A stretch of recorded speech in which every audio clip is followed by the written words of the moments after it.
My name is Kees de Graaf. I'm working at Wageningen University in Wageningen, the Netherlands, and I have a chair in sensory science and eating behavior.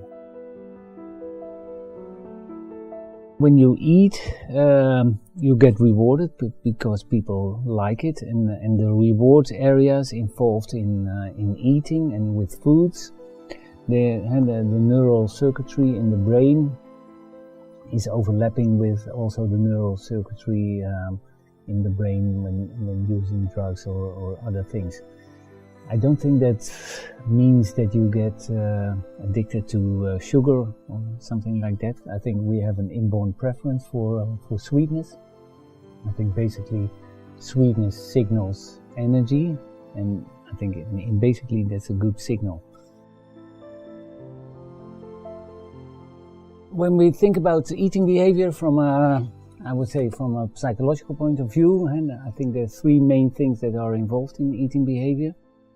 One part involves metabolic aspects, so feelings of hunger and satiety and hormone signals coming from your stomach, from your gut. On the other side, sensory aspects play a big role. People choose what they like and avoid what they dislike. And so when you choose foods, you also take into account the taste and the smell of foods and how it looks like. And third, I think a very important aspect is cognitive aspects, what you think about food. So what you learned about what is healthy and what is not healthy, and what is edible and what is not edible. And together these three factors, I think, are the main determinants of eating behavior. From a lot of research, there have been hundreds and hundreds of studies, it appears that protein, they are the most satiating macronutrient in foods, then carbohydrates, slightly less satiating, then fat, even less satiating. Alcohol has even an appetizer effect. When you think about properties of foods and satiation, I think the texture is probably the most important aspect of influencing hunger and satiety.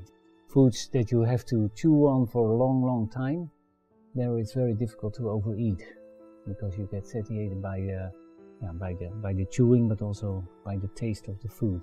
Whereas liquids, you can easily ingest 1 liter of soft drink with a large number of calories within a minute, and you don't feel satiated. So there's huge differences in satiating capacity of foods. Food is there also for pleasure and for motivation and for eating in a social context. And of course, that's a very important aspect of foods. We're not calorie counting machines to regulate our energy balance.